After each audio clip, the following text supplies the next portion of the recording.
Nachombe na kwetu. Hichi haya misha chubulani nyingula, chubulani nyingula, chubulani nyingula.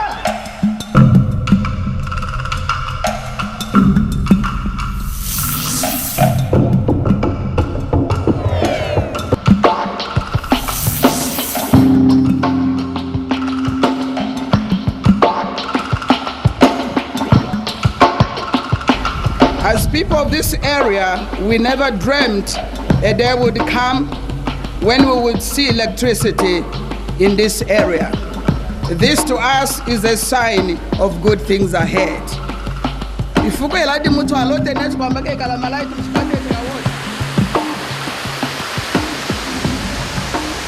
It is July the 14th, 2007, and there is much celebration in a remote corner of northwest Zambia.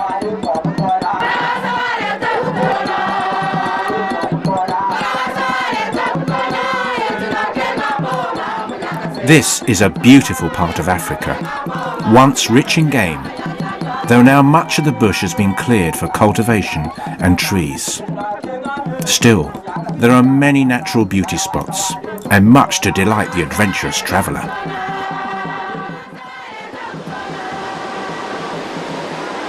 This is the cool dry season in Zambia. And on this day, under a clear blue sky, the crowds gather.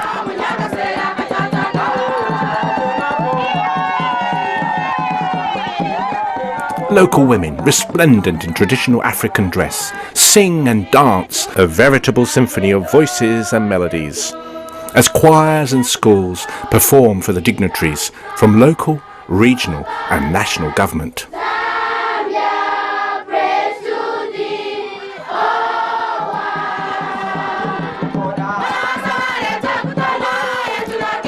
Tribal chiefs in their royal dress and businessmen in their smart pinstripe suits sit formally in the shade.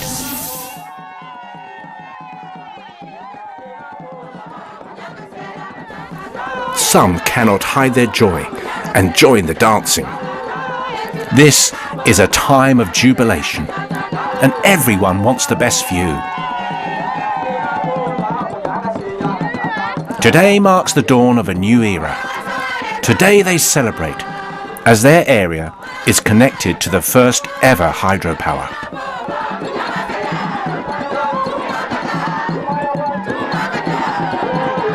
There is still a long way to go, but to come this far is a cause for celebration in itself.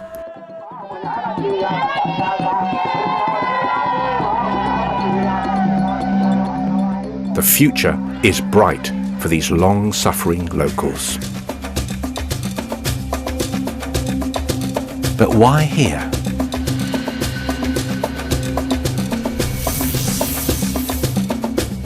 For many people and many years, this day was a distant dream, one that was born years ago, in 1906, when a missionary doctor, Dr. Walter Fisher and his wife, first settled here in the Ikeleg'i Hills and began a small clinic.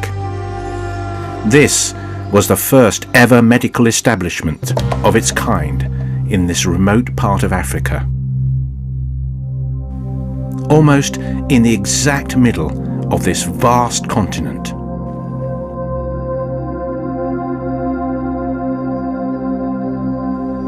Along with the nursing school that was founded later, the clinic soon became well known throughout the world, with people travelling great distances to be treated here.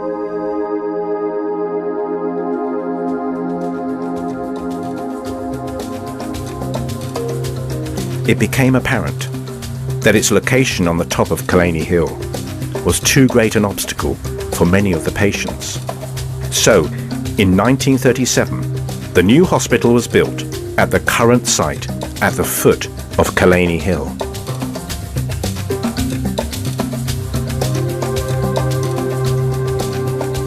the enthusiasm of Dr. Fisher and his wife attracted other like-minded individuals, such as Mr. Tom Ray from Ireland, to come and join the work.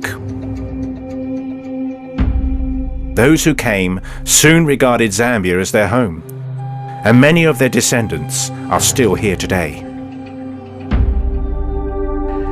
My name is Charlie Ray, and I'm the engineer on the project at the Hydro, and we're seated at the top of Ikeleg'i Hill, which is the place where the missionaries came in the early part of last century. Now, the place we are sitting is called Proposal Rock, and the background behind me is where the Zambezi River flows, and the great famous Ikeleg'i School and Hillwood Farm, where Peter Fisher, now the great grandson of the original missionary, lives with a game farm.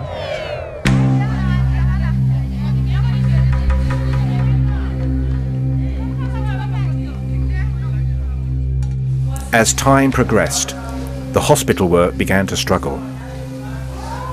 Technology improved in most parts of the world, along with medical knowledge and expertise.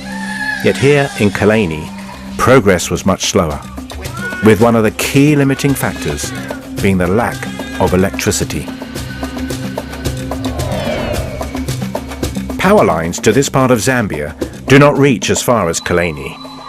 Indeed, the nearest point of the national grid is 380 kilometers away. Anyone who has ever experienced the everyday workings of a busy hospital will know how vital electricity is if work is to proceed on a daily basis. Imagine trying to perform even the simplest of procedures without decent light or the ability to sterilize the equipment. For some time, diesel generators have been used, and in the beginning, these were more than adequate. This is the generator house for Ikeleg'i Mission. You can just about see the top of the radiator. Interesting radiator, it leaks and has to be filled up about every 2 hours with 3 litres of water. You can just about see the fuel tank to the top right. This is where the diesel is contained for the generators while they're running, and they burn about 300 litres of diesel a week. This 300 litres of diesel a week gives them power for 3 hours a night and about 2 hours on a Tuesday morning. Healthy diesel fume, that's right. Fuel prices have risen dramatically, Diesels as well, there's always something going wrong. and these smoky diesel guzzling generators began to prove too costly and unreliable, as they only provided power for those few hours each day.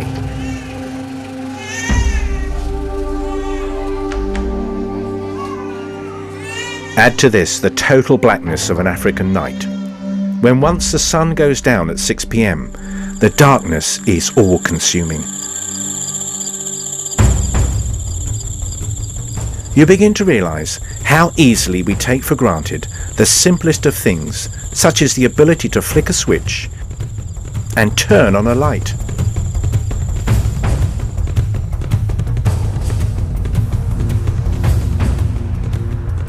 The solution to this problem lay 6 kilometers away in the form of the Zambezi Rapids, an ideal site to harness the power of water.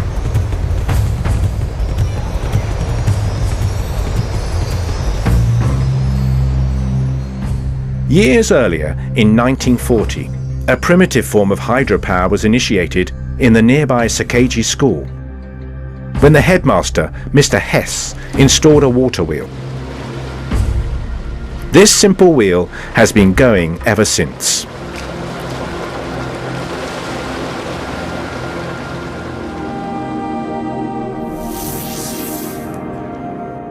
Later in the 1960s, at Zambian independence, plans were drawn up to develop a hydroelectric scheme for the Zambezi Rapids. But they remained as just plans.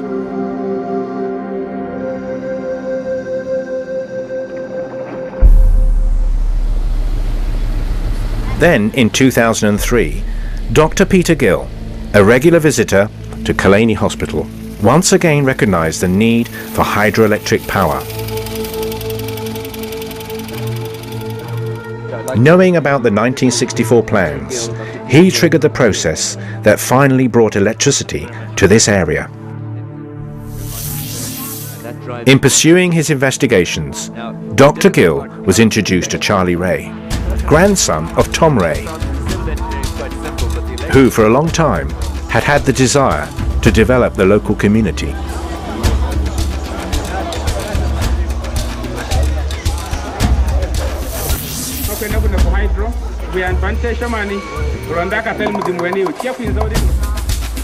What you are seeing today is God ordained. When they joined forces with other like-minded people, the Northwest Zambia Development Trust was formed.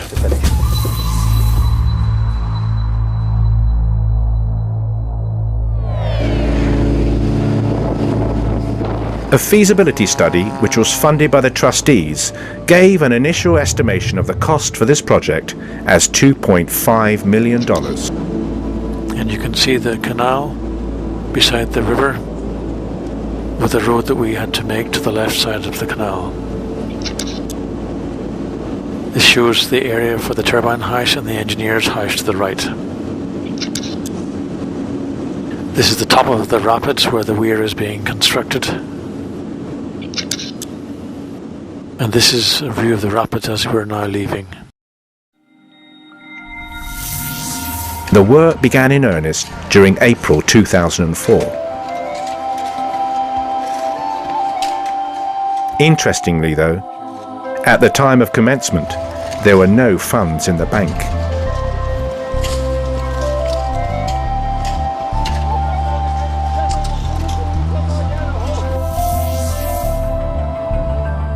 From the very start, the Trust decided they wanted this to be more than just a project to supply power to the hospital.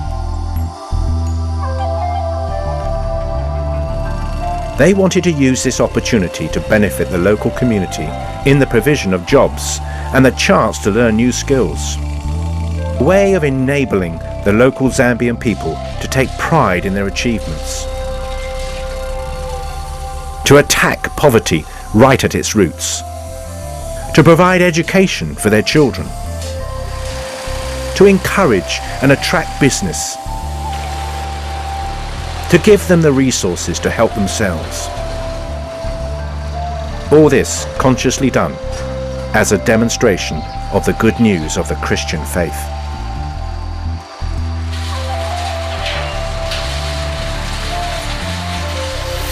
I think if one just considers that 70% of the population do not have access to electricity, it clearly gives us a number of opportunities, where this model can be replicated. And I think it's important that several other institutions take up what you have done, and spearhead it. Because this is a community project which has been developed by the community, and it's good to see Christians taking the lead. I don't think that we as Christians, should simply sit back and say we're waiting for the government. There are certain things that we must do for ourselves to improve the quality of life, for our people. Empower those people, make them create wealth and be prosperous. I think you need to be commended. Everybody that has been involved in this project should be commended for what they have done. A huge undertaking such as this usually requires much heavy machinery and tools.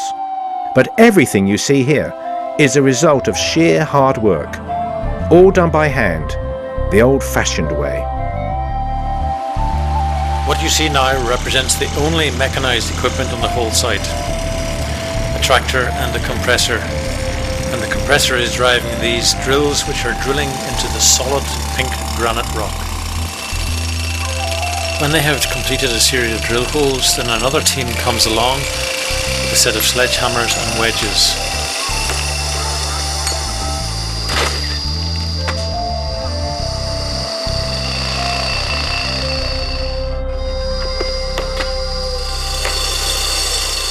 "8,000 tons of rock were dug, broken up, sifted and moved by hand. before being carried by any means possible or available. Pan out shows you the hole for the sump, where the turbine house has to be built with a suspended floor. This hole is 15 metres deep, blasted through solid granite.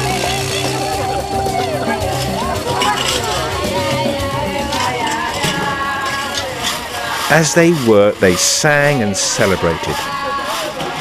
The sheer determination and unfaltering enthusiasm of this small Zambian community, together with the belief and support of many others from many parts of the world, resulted in achieving the seemingly impossible.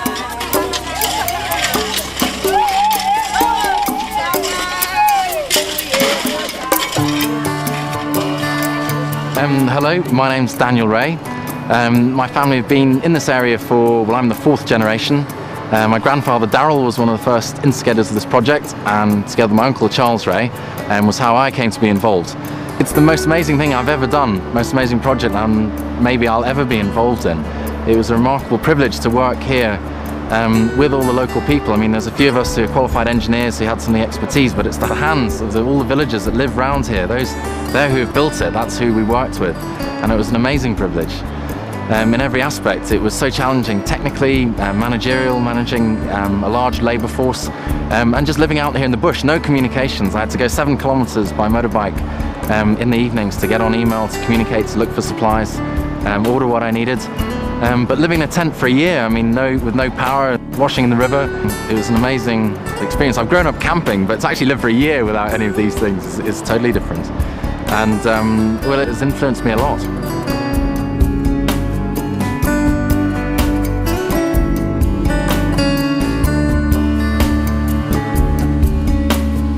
Never before has such an ambitious project been constructed to such a high standard, purely by the local people, for the local people, with so little of the facilities we would take for granted. It's been a real blessing to us to have power in the hospital at this time. There's a lot of things that we've been only dreaming about, but now finally we can put them into place. If you just look around me here, there's a lot of electrical equipment, but they've been sitting there just waiting for the power to come on, and here we have them finally and able to use them. It's really fantastic.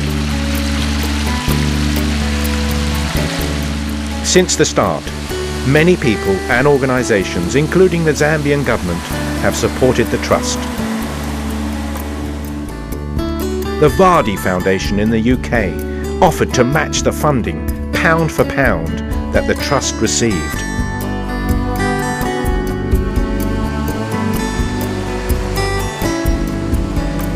And it's just wonderful to see the project finished.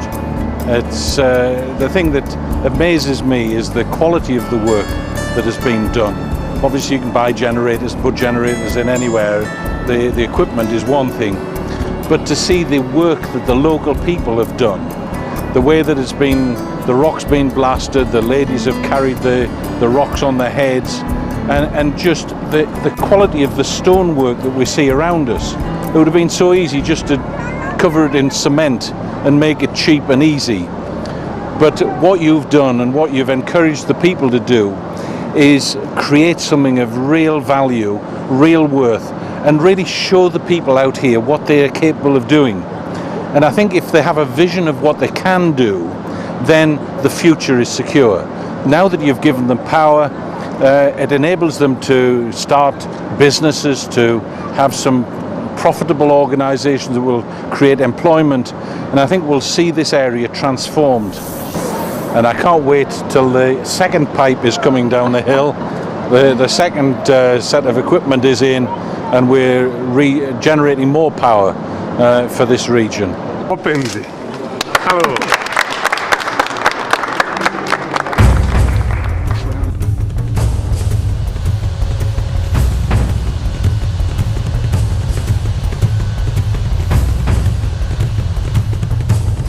Without God, this thing could not have been achieved.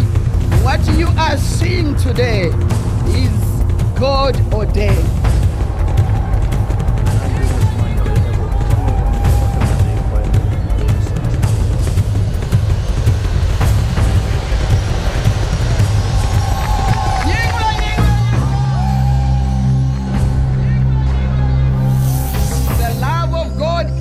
demonstration, not only in words, but in demonstration. Thank you so much. ZESCO, the Zambian National Electricity Supply Company, supplied equipment such as the transformer at the substation, and many others, both individuals and companies around the world, gave their time and skills to see the project through to its end.